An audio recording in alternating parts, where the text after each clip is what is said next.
فرماتے ہیں لیکن راہ پہ چلنے کے لیے دو روشنیاں چاہیے، ایک روشنی باہر کی، ایک روشنی اندر کی، آنکھوں کی۔ اب چونکہ اندر سے یہ بے ایمان تھے، لذت پرست تھے، مصلحت پرست تھے، اور انہوں نے اس روشنی کی قدر نہیں کی جو اللہ کا رسول لے کے آیا،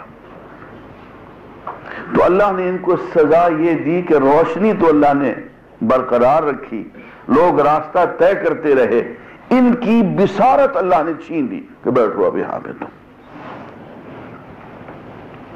اندھے ہو گئے۔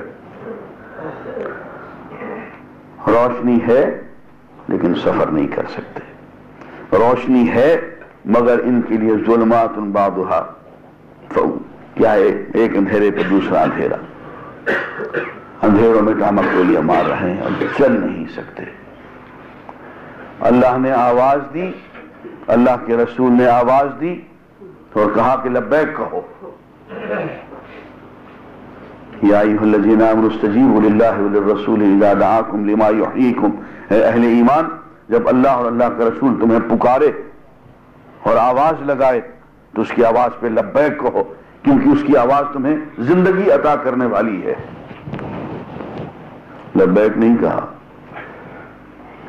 آواز سنی، لبیک نہیں کہا، اللہ نے کان بھی چھین لیے کہ اب عبرت کی بات سنائی نہیں دے گی، اللہ نے زبان بھی چھین لی کہ اب عبرت کی آواز پہ لبیک نہیں کہہ سکیں گے۔ صم بکم عمی وہم لا یرجعون۔ دوسری مثال، او کصیب من السماء، یا ایسا کہ موسلا دھار بارش برس رہی ہو آسمان سے، فیہ ظلمات ورعد وبرق، اس بارش میں اندھیرے ہیں، بجلی کی کڑک ہے اور بجلی کی چمک ہے، یجعلون اصابعہم فی آذانہم من الصواعق، یہ اپنے کانوں میں اپنی انگلیاں ٹھونستے بجلی کی کڑک سے ڈر کے، حذر الموت، موت سے ڈرتے ہوئے، واللہ محیط بالکافرین، اور اللہ تو کافرین کو گھیرے ہوئے ہے، گھیرنے والا ہے۔ یکاد البرق یخطف ابصارہم، لگتا یوں ہے کہ برق ان کی آنکھوں کو اچک لے گی، بجلی کی چمک سے اندھے ہو جائیں گے۔ کلما اضاء لہم، جب یہ بجلی کی چمک ہوتی ہے، روشنی ہوتی ہے، مشوا فیہ، اس میں یہ چلتے ہیں، وَإِذَا أَظْلَمَ عَلَيْهِمْ، جب اندھیرا ہو جاتا ہے، قاموا، ٹھہر جاتے ہیں، کھڑے ہو جاتے ہیں۔ وَلَوْ شَاءَ اللَّهُ، اگر اللہ چاہے، لَذَهَبَ بِسَمْعِهِمْ وَأَبْصَارِهِمْ، ان کے کان اور ان کی آنکھیں چھین لے۔ ان اللہ علی کل شیء قدیر، اللہ ہر چیز پہ قادر ہے۔ اب اس مثال پہ غور کریں، یہ پھر ویسی مثال ہے کہ ایک قافلہ ہے،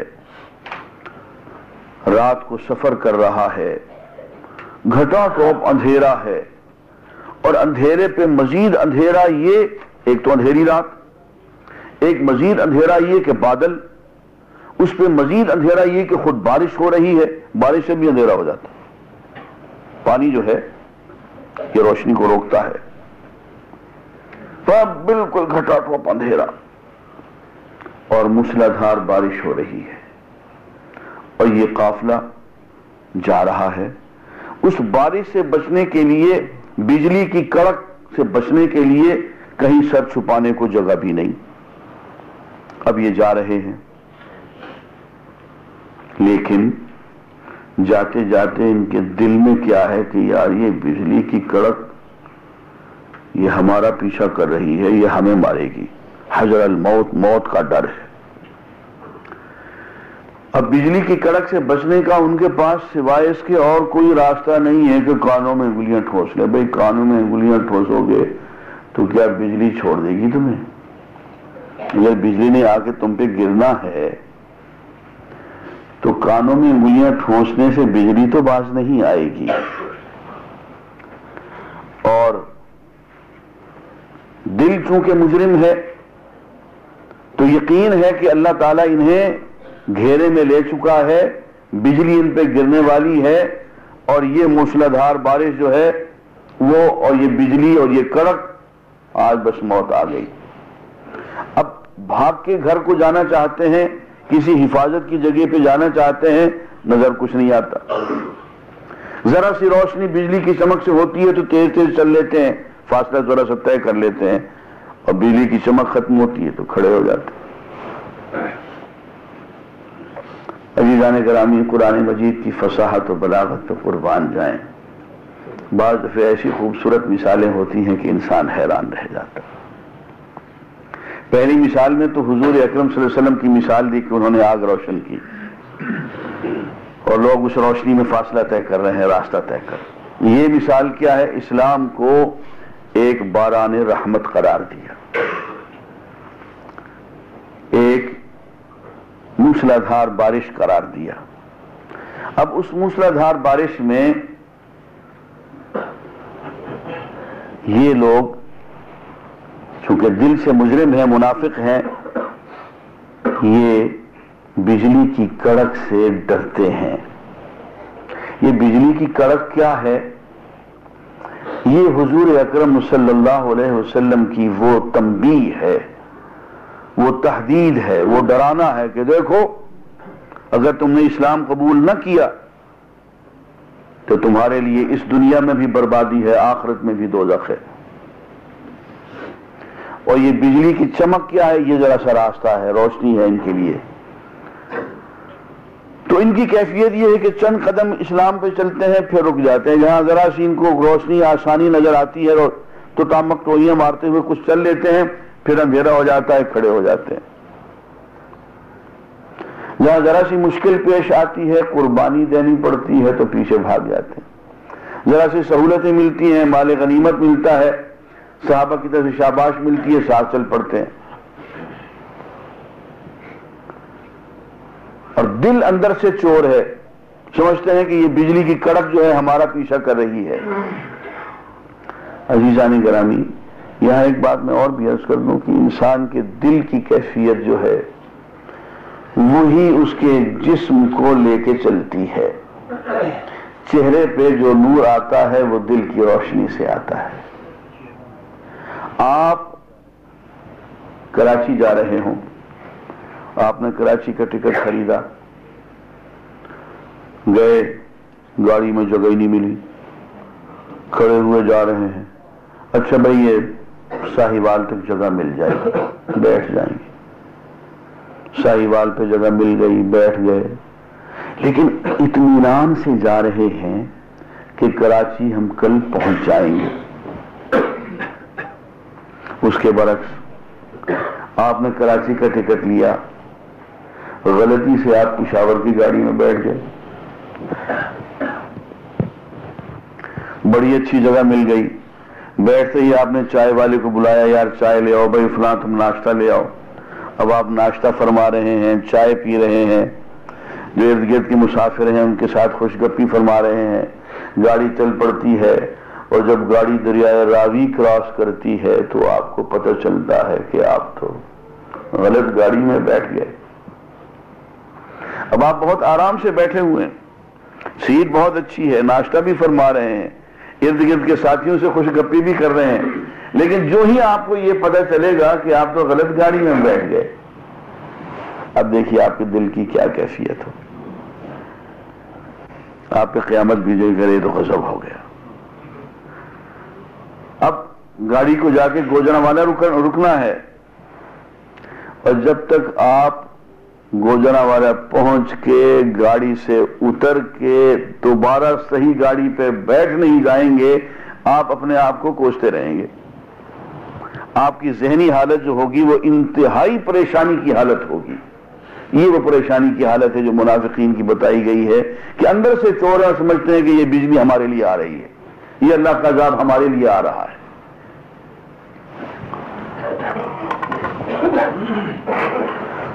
یہ تینوں جماعتوں کا ذکر کرنے کے بعد اب عام لوگوں کو خطاب ہے. یا ایھا الناس، اے لوگو، اعبدوا ربکم، اپنے پروردگار کی عبادت کرو، الذی خلقکم، جس نے تمہیں پیدا کیا، والذین من قبلکم، اور جس نے کہ تم سے پہلے لوگوں کو پیدا کیا، لعلکم تتقون، تاکہ تم پرہیزگار بن جاؤ. الذی جعل لکم الارض فراشا، وہ اللہ جس نے بنایا زمین کو تمہارے لیے بچھونا، والسماء بناء، اور آسمان کو چھت، وانزل من السماء ماء، اور اس نے اتارا آسمان سے پانی، فاخرج به، اور اس پانی کے ذریعے سے اس نے نکالا، من الثمرات رزقا، پھل جو تمہارے لیے رزق ہے، رزقا لکم، فلا تجعلوا للہ اندادا، دیکھو اللہ کے ساتھ پھر دوسروں کو شریک نہ ٹھہراؤ. وانتم تعلمون، اور تم یہ بات جانتے ہو کہ شرک کیا ہوتا ہے. جانتے بوجھتے شرک نہ کرو. عزیزانی گرامی، یہ آیت ہے، پہلا حکم ہے، اور اس میں ہمیں توحید کا حکم دیا گیا اور شرک سے روکا گیا کہ دیکھو، پیدا کرنے والا اللہ، پیدا کرنے کے بعد رزق دینے والا اللہ، اور عبادت کرو غیر کی. کیا ہو گیا تمہیں؟ یہ وہ دلیل ہے جو قرآن مجید میں آپ کو اکثر و بیشتر ملے گی. الا لہ الخلق ولہ الامر، یاد رکھو پیدا اسی نے کیا ہے اور تمہارا کام بھی وہی چلا رہا ہے. خلق بھی اسی، امر بھی اسی کا. امر کے معنی کیا ہوتے ہیں؟ کام چلانا، پیدا کرنے کے بعد پرورش کرتے رہنا، تدبیر کرتے رہنا. فرمایا اللہ لا الہ الا هو الحی القیوم، یہ اللہ کے بعد فل سٹاپ ہے. اللہ لا الہ الا هو الحی القیوم، اس کے سوا کوئی عبادت کے لائق نہیں. وہ حی ہے، وہ قیوم ہے. حی وہ ذات جو اپنے آپ خود زندہ ہو، کسی نے اس کو زندگی عطا نہ کی ہو. الحی وہ ذات جس نے سب کو زندگی عطا کی ہو، سب کو پیدا کیا ہو اور سب کو زندگی عطا کی ہو. القیوم وہ جو اپنے آپ خود قائم ہو، کسی اور نے اس کو قائم نہ کیا ہو، اور سب کو اس نے قائم رکھا ہوا ہو. القیوم سب کو قائم رکھنے والا. بات وہی الخلق والامر پہ آ گئی نا. سب کو پیدا کرنے والا، زندگی دینے والا، اور سب کی تدبیر کرنے والا، انہیں قائم رکھنے والا، انہیں رزق دینے والا اللہ. فرمایا دیکھو اللہ نے تمہیں بھی پیدا کیا، تم سے پہلوں کو بھی پیدا کیا.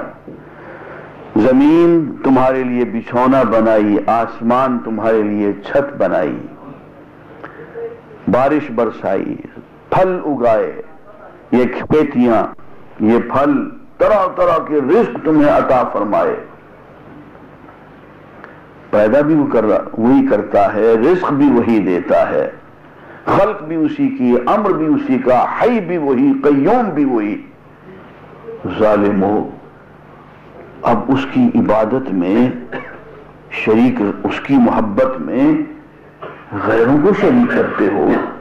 لا، ایسا نہیں کرنا. اس بات کو اچھی طرح سے جان لو.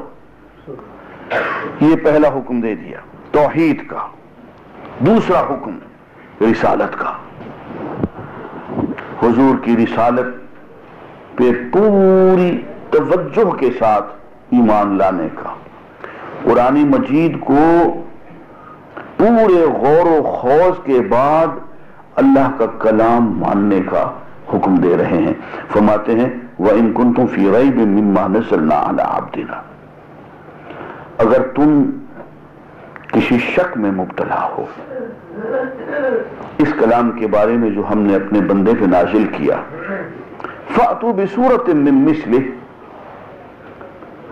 اس جیسی کوئی ایک صورت بنا کے لے، کوئی صورت، چھوٹی سے چھوٹی صورت، ایک سطر کی صورت، اِنَّا آتَيْنَاكَ الْكَوْثَرَ فَصَلِّ لِرَبِّكَ وَانْحَرْ إِنَّ شَانِئَكَ هُوَ الْأَبْتَرُ، صورت مکمل ہو گئی۔ ایسی کوئی ایک صورت بنا کے لے آؤ۔ عزیزان گرامی، ہر دور کا ایک معجزہ ہوتا ہے، ہر دور کا ایک کمال ہوتا ہے۔ حضرت عیسیٰ علیہ السلام کے زمانے میں جو کمال تھا وہ طب تھی، بڑے بڑے ڈاکٹر، بڑے بڑے طبیب، جالی نوس، چاہے بقراط ہے، فلاں ہے، فلاں ہے۔ معجزہ کیا دکھایا؟ تم بسم اللہ، میں اللہ کے حکم سے کھڑے ہو جاؤ، مردہ پڑا ہوا ہے، مردے سے کہہ دیا کہ اللہ کے حکم سے کھڑے ہو جاؤ، کھڑا ہو گیا۔ اب بیچارہ طبیب کیا کرے؟ طبیب تو ہتھیار پھینک دے گا نا کہ بھئی یہ طب سے بہت بلند چیز ہے، یہ ہمارے بس کی چیز نہیں۔ تو جو کمال کے لوگ، جو چوٹی کے لوگ جب وہ ہتھیار پھینک دیں تو اسے معجزہ کہتے ہیں۔ یہ حضرت عیسیٰ علیہ السلام کا معجزہ تھا۔ حضور کے زمانے میں دور تھا ادب کا، شاعری کا، علم و فن کا، اور آگے چل کے سائنس کا۔ ان سے کہا کہ میاں دیکھو، اب ہم ایک کتاب لے آئے ہیں، یہ اس کی 114 صورتیں ہیں، چھوٹی سے چھوٹی صورت بھی ہے، بڑی صورت بھی ہے، تم سارے مل جاؤ، بڑے بڑے ادیب ہو، شاعر ہو، خطیب ہو، نقاد ہو، لٹریچر ہو، پتہ نہیں کیا کیا بلائیں ہو تم، تمہارے کلام پہ لوگ سجدہ کر دیتے ہیں، تمہارے کلام کو سونے کے تاروں سے لکھ کے کعبے پہ لٹکا دیتے ہیں۔ بڑی بڑی شخصیتیں موجود تھیں۔ میاں ایسا کرو، اکیلے اکیلے نہیں، تم سارے مل کے آپس میں مشورہ کر کے تم قرآن کی کسی سورت کے مقابلے میں ایک سورت لکھ کے لے آؤ، اور کیا کرو؟ وَادْعُوا شُهَدَاءَكُم مِّن دُونِ اللَّهِ، یہ اللہ اور اللہ کی پارٹی کو ایک طرف رکھو، تم اپنے گواہوں کو لے آؤ۔ فیصلہ کون کرے گا؟ تمہارے اپنے گواہ، تمہارے قبیلے کے لوگ، تمہارے اپنے مذہب و مسلک کے لوگ، تمہاری پاتال پہ بیٹھ کے تمہارے کلام پہ سجدہ کرنے والے لوگ، تمہارے فین، ان سب کو اکٹھا کرو،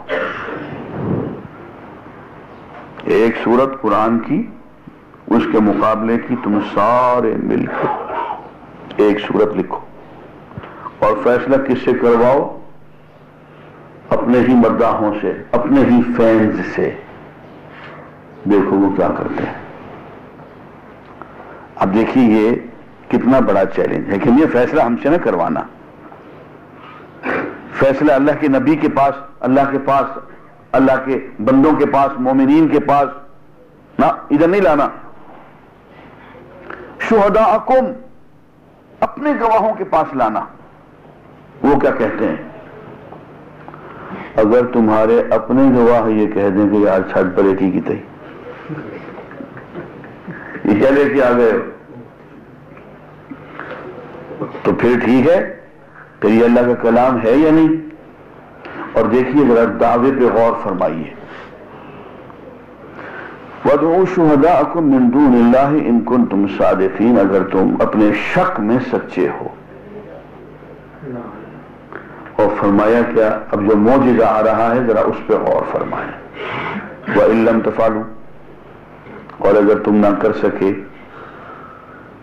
وَلَن تَفْعَلُوا، اور کبھی نہیں کر سکو گے۔ یہ ہے معجزہ۔ یہ ہے معجزہ کہ تم ایسا کبھی نہیں کر سکو گے کہ قرآن مجید کی ایک سورت کے مقابلے میں یا 10 آیتوں کے مقابلے میں یا چند آیتوں کے مقابلے میں آیتیں لکھو اور اس کو دنیا اور اپنے مداحوں اور اپنے فینز کے سامنے پیش کرو اور وہ یہ کہہ دیں کہ ہاں یہ قرآن کے ٹکر کا کلام ہے. ایسا کبھی نہیں ہوگا. آپ نے غور فرمایا چیلنج پہ؟ یہ نہیں کہ ہمارے ساتھ آگے گفتگو شریک کرو، ہمارے ساتھ مذاکرات کرو مفتیان کرام کے ساتھ اور علماء. نہیں نہیں نہیں نہیں. شہداءکم، اپنے شہداء کو لے کے آؤ. کوئی گواہی دیتا ہے؟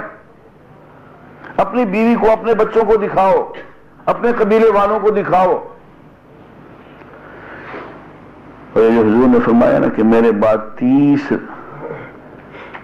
انسان نبوت کا دعویٰ کریں گے، وہ سارے ہی جھوٹے ہوں گے،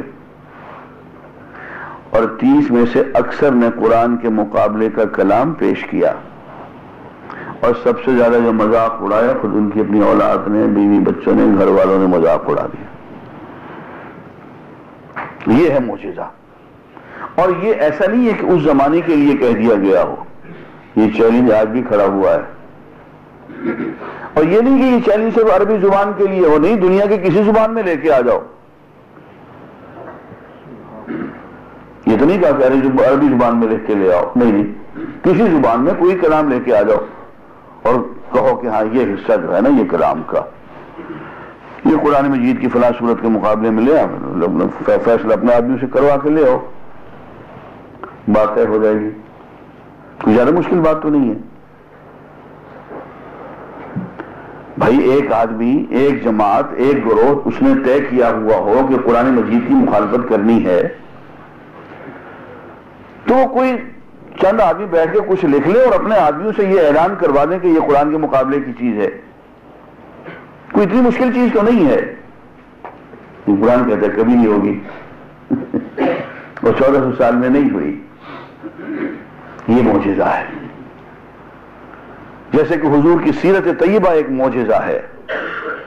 میں نے ایک منٹ بحث کی تھی کہ آپ غور فرمائیں، حضور اکرم صلی اللہ علیہ وسلم کو ساحر کہا گیا، سحر زدہ کہا گیا، کاہن کہا گیا، شاعر کہا گیا. جو جو جھوٹ حضور کے خلاف بول سکتے تھے سب بول دیے گئے. لیکن کسی نے حضور کی ذاتی سیرت پہ، آپ کے ذاتی کردار پہ، آپ کی عفت پہ، آپ کی صدق و امانت پہ کوئی جملہ منہ سے نہیں نکال سکا. کیوں؟ زبانیں گونگ ہو گئی تھی. کیوں؟ ایماندار تھے یہ لوگ. یہ جب شاعر کہا تھا تو سچ کہا تھا انہوں نے، جب شاعر کہا تھا، کاہن کہا تھا، یہ سحر زدہ کہا تھا، یہ سچ بول رہے تھے. وہ اتنے بڑے بڑے جھوٹ بول سکتے ہیں، وہ یہ بھی تو کہہ سکتے تھے کہ محمد نے ہم سے یا 10,000 دینار لیے تھے وہ واپس نہیں کیے. نہیں کہہ سکتے تھے؟ کیا مصیبت تھی ان کو کہ جی وہ کل انہوں نے جو بات کی تھی دیکھیے آج یہ جھوٹ نکلا ہے ان کا، نعوذ باللہ. نہیں کہہ سکتے تھے یہ بات. وہ فلاں ایک آوارہ عورت تھی جی، وہ ان کے ساتھ ہم نے ان کو باتیں کرتے ہوئے دیکھا تھا. نعوذ باللہ، نعوذ باللہ. جو لوگ دنیا جہان کی ہر بکواس حضور کے خلاف کر سکتے ہیں وہ حضور کی سیرت طیبہ کو نہیں بول سکتے تھے. اب آئیے کتاب الایمان دیکھیے بخاری شریف کی، اس میں وہ حدیث پڑھیے جس میں ابو سفیان کھڑا ہو کے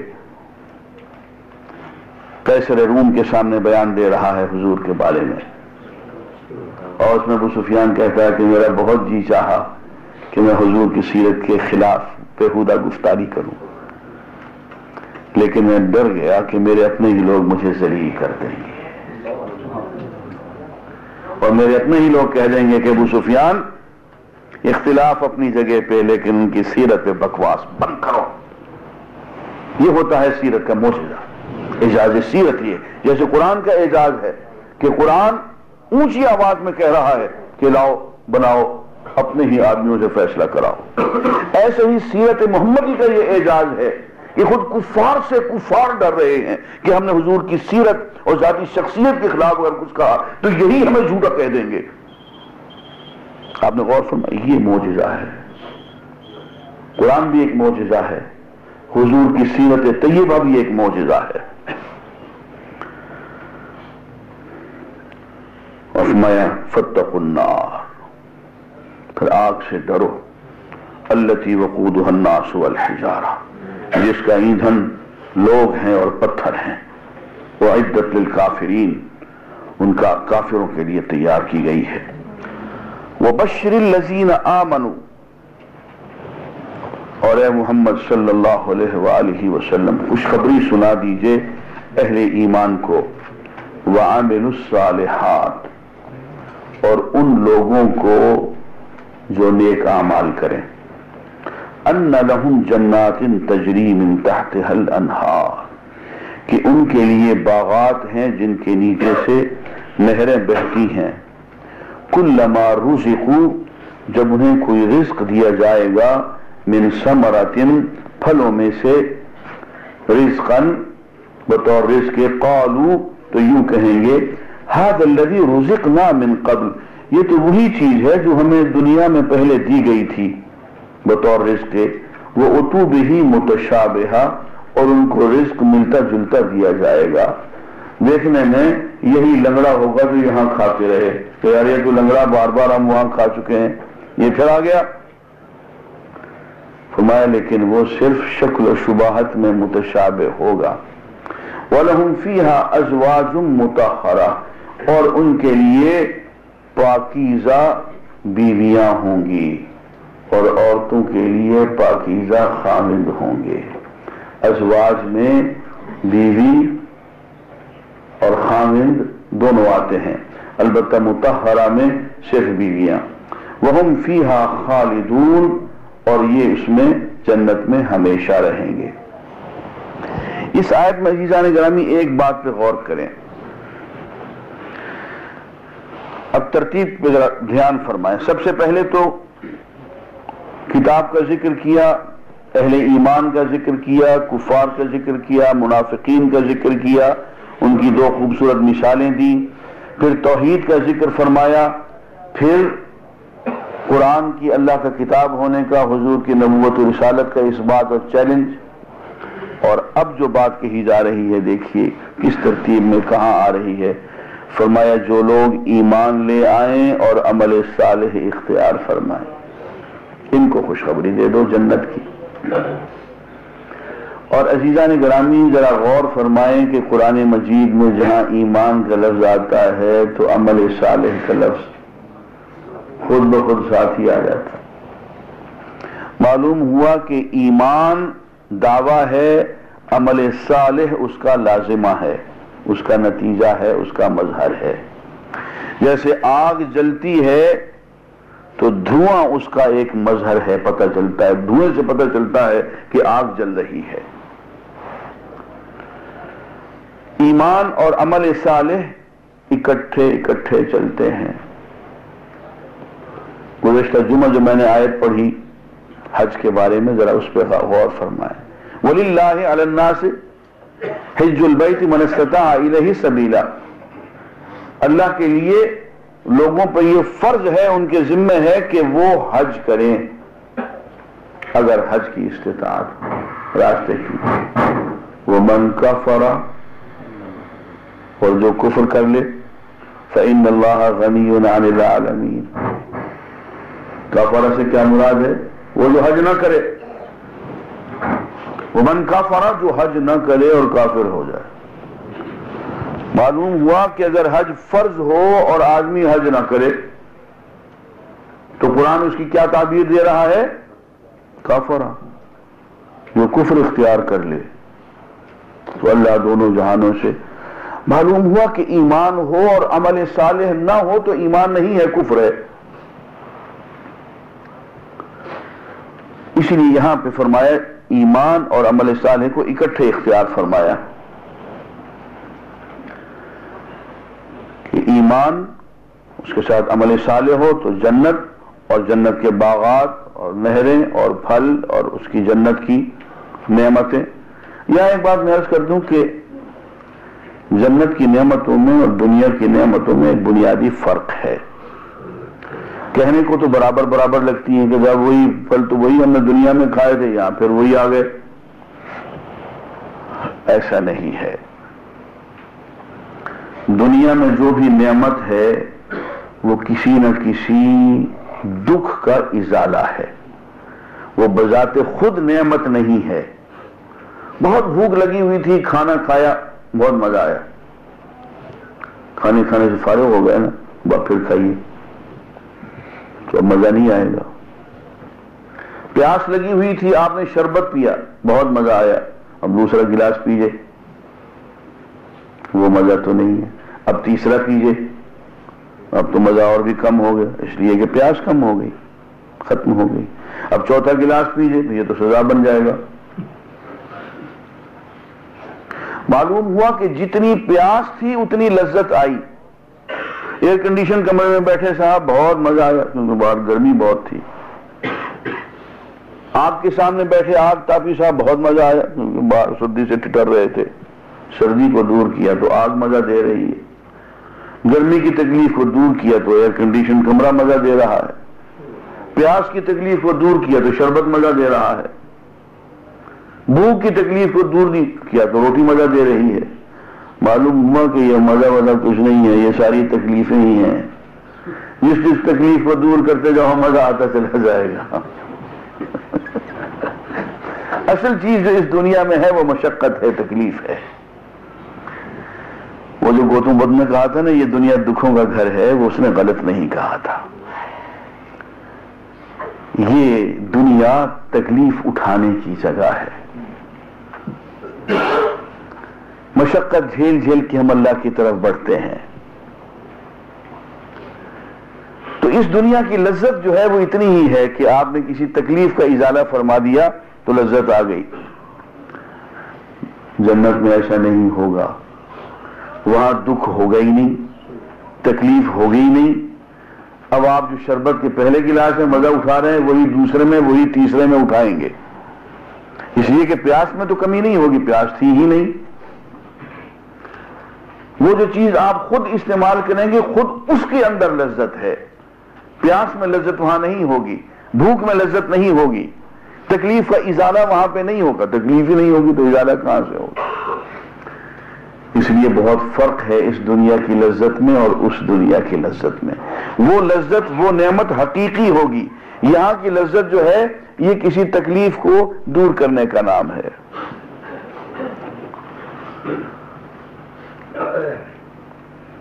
فَإِنَّ اللَّهَ لَا يَسْتَحْيِي أَن يَضْرِبَ مَثَلًا مَا بَعُوضَةً فَمَا فَوْقَهَا.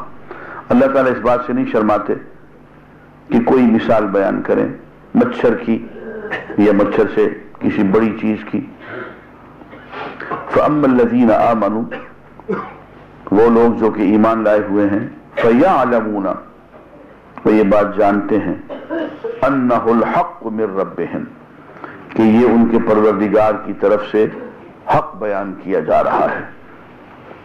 وَأَمَّا الَّذِينَ كَفَرُوا، اور وہ لوگ جو کفر اختیار کیے ہوئے ہیں، فَيَقُولُونَ، وہ یوں کہتے ہیں، مَاذَا أَرَادَ اللَّهُ بِهَذَا، مثلا اللہ تعالیٰ نے یہ مثال بیان کر کے کیا چاہا ہے، کیا مطلب ہے اس کا. يُضِلُّ بِهِ كَثِيرًا وَيَهْدِي بِهِ كَثِيرًا. اللہ تعالیٰ اس مثال کے ذریعے سے یا اس بیان کے ذریعے سے، اس قرآن کے ذریعے سے بہتوں کو تو گمراہ کر دیتے ہیں اور بہتوں کو ہدایت دے دیتے ہیں. جو ہدایت پانا چاہتا ہے اس کو ہدایت دے دیتے ہیں، جو گمراہ ہونا چاہتا ہے اس کو گمراہی میں اور بڑھا دیتے ہیں. وَمَا يُضِلُّ بِهِ إِلَّا الْفَاسِقِينَ، اور گمراہ وہ کرتا ہے تو صرف فاسق لوگوں کو کرتا ہے. الذین، فاسق کون لوگ ہیں؟ وہ لوگ جو کہ ینقضون عہد اللہ من بعد میثاقہ، اللہ کے ساتھ مضبوط عہد باندھنے کے بعد اسے توڑ دیتے ہیں. وَيَقْطَعُونَ، اور کاٹ دیتے ہیں، ما امر اللہ ان یؤصل، ما امر اللہ بہ ان یؤصل، جس کو اللہ نے جوڑے رکھنے کا حکم دیا ہے. وَيُفْسِدُونَ فِي الْأَرْضِ، اور زمین میں فساد کرتے ہیں. اولئک هم الخاسرون، یہی لوگ برباد ہونے والے ہیں۔ اچھا جی، فرمایا ہم فاسقین کو گمراہ کر دیتے ہیں۔ فسق کے معنی ہے خروج، اللہ کی اطاعت سے نکل آنا، اس کو فسق کہتے ہیں۔ معصیت، گناہ، آدمی گناہ کرے اور اس کو چھپائے رکھے، اللہ سے اور اللہ کی مخلوق سے شرماتا رہے، تو یہ فسق ہے۔ اور گناہ کرے اور ڈھیٹ ہو جائے، بے حیا ہو جائے، نہ اللہ سے شرمائے نہ اللہ کی مخلوق سے شرمائے، اور علل اعلان گناہ کرتا پھرے اور اس گناہ پہ فخر کرتا پھرے، تو اس کو فاجر کہتے ہیں، وہ فجور ہو گیا۔ چھپ کے اللہ کی نافرمانی فسق، ظاہر کر کے فجور۔ فرمایا کہ اللہ تعالی فاسقوں کو گمراہ کر دیتے ہیں، اور فاسقوں کی یہاں تعریف یوں کی کہ یہ لوگ وہ ہیں جو اللہ سے ایک عہد باندھنے کے بعد اسے توڑ دیتے ہیں، اور اللہ نے جسے جوڑنے کا حکم دیا اسے کاٹ دیتے ہیں۔ بھئی یہاں جڑ کے رہو، یہاں مل کے رہو، وہاں سے کٹتے ہیں۔ وحدت ملت کا حکم دیا، فرقہ فرقہ نہ بنو، فرقہ فرقہ بنتے ہیں۔ کون ہیں یہ؟ فاسق ہیں۔ ان کی زندہ باد پہ مت جائیے گا، ذرا قرآن کی طرف نظر کیجیے گا، قرآن کیا کہہ رہا ہے۔ یہ بڑی بڑی زندہ بادیں دنیا میں اور دنیا تک ہی رہیں گی، آخرت میں یہ فیصلہ چلے گا۔ جہاں اللہ نے جوڑنے کا حکم دیا ہے وہاں جڑنا ہے، جہاں توڑنے کا حکم دیا ہے وہاں توڑنا ہے۔ ملت کو جوڑنے کا حکم دیا، گھرانے کو جوڑنے کا حکم دیا، بیوی بچوں کو جوڑنے کا حکم دیا، ماں باپ کے ساتھ جڑنے کا حکم دیا، صلہ رحمی کا حکم دیا، وحدت ملت کا حکم دیا۔ اس کو اگر کاٹا تو کاٹنے والا فاسق ہے۔ اب اس کے جبہ و دستار پہ نہ جائیے۔ عزیزان گرامی، بعض لوگوں کی پہچان ہی یہ کاٹ ہے۔ میں معافی چاہتا ہوں، بعض لوگوں کی اور اکثر بڑے بڑے زندہ بادیوں کی پہچان صرف فرقہ ہے، تفرقہ ہے، یہ کاٹ ہے۔ درمیان سے ان کا وہ فرقہ نکال لیں آپ، میں نام نہیں لیتا ہوں کسی کا، درمیان سے فرقہ ہی آپ نکال لیں، وہ کاٹ جو ہے نا، وہ پتہ چلے گا کہ ہاں حضرت زیرو رہ گئے، کوئی حیثیت ہی نہیں ہے۔ ان کی پہچان کوئی فرقہ ہے، ان کی پہچان ایک مسلک، اور اس مسلک میں تعصب اور تفرقہ ہے۔ یقطعون ما امر اللہ بہ ان یوصل، یہ ان کی پہچان ہے ان بڑے بڑے زندہ بادیوں کی۔ قرآن ان کو فاسق کہتا ہے۔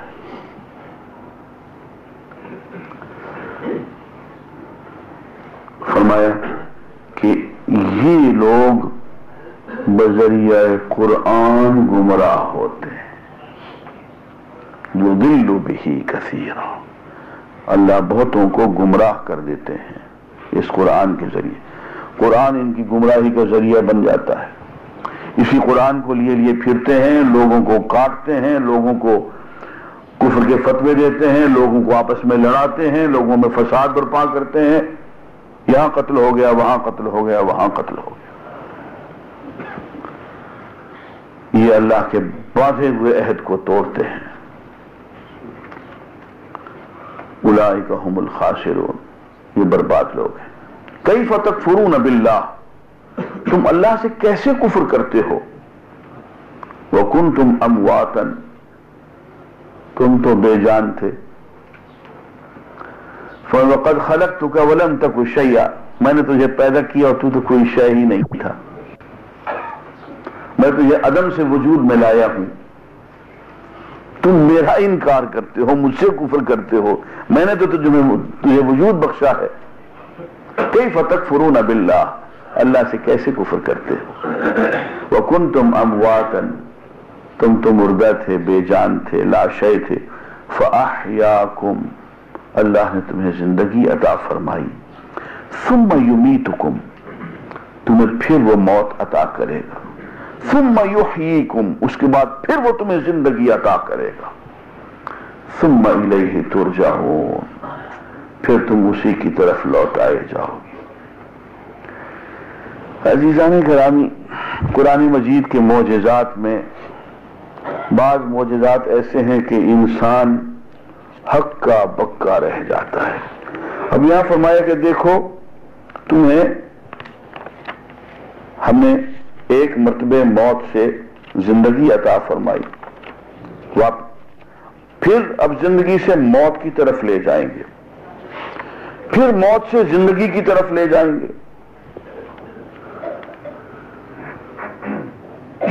سورہ قیامہ کی آیت پڑھ رہا ہوں، اس کو ذرا دھیان سے سنیے۔ ایحسب الانسان، انسان یہ گمان کرتا ہے، الن نجمع عظامہ، کہ ہم اس کی ہڈیوں کو جمع نہیں کریں گے، بلا، کیوں نہیں؟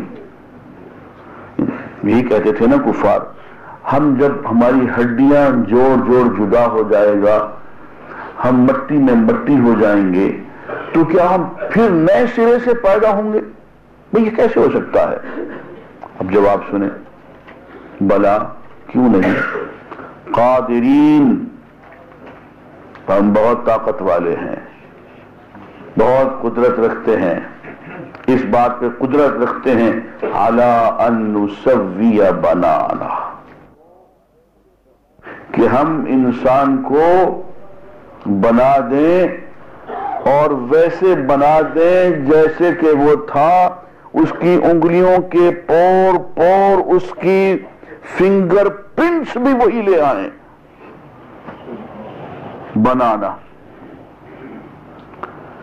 فنگر پرنٹس 1400 سال پہلے، کہ تم کہتے ہو کہ ہم تمہارے جسم کو باقی لے آئیں، ہم تو تمہاری فنگر پرنٹس بھی وہی لے کے آ جائیں گے، جیسے تم انگوٹھے لگاتے رہے ہو کاغذوں پہ، اور جو تمہارے فنگر پرنٹس تھے ہم وہی کا وہی دوبارہ لے آئیں گے۔ ثم الیہ ترجعون، پھر اللہ کے حضور تم کھڑے ہو گئے، حاضر ہو جاؤ گے۔ والذی خلق لکم ما فی الارض جميعا، وہی ذات ہے کہ زمین میں جو کچھ ہے اس نے تمہارے لیے پیدا کیا۔ ثم استوى الی السماء، پھر وہ آسمان کی طرف جلوہ فروز ہوا، آسمان کی طرف توجہ کی، فسواہن سبع سماوات، انہیں 7 آسمان بنا دیا، وَهُوَ بِكُلِّ شَيْءٍ عَلِيمٌ، وہ ہر چیز کا علم رکھنے والا ہے۔ وہ اگر زمین میں جو کچھ اس نے پیدا کیا وہ پیدا کر سکتا ہے، اور تمہارے لیے پیدا کیا اس نے، ہر چیز سے تم نفع اٹھا رہے ہو۔ وہ اگر آسمانوں کو بنا سکتا ہے، کہکشاؤں کو، گیلیکسیز کو، نظام ہائے شمسی کو بنا سکتا ہے، تو تم کیا چیز ہو؟ اور پہلی مرتبہ اگر بنا سکتا ہے تو دوسری مرتبہ بنانا تو اور بھی آسان ہے اس کے لیے۔ تو وہ تمہیں اس نے پیدا کیا ہے، پھر وہ موت دے گا، پھر وہ زندگی دے گا، اس کے حضور تم پیش ہو جاؤ گے۔ وآخر دعوانا الحمدللہ رب العالمین۔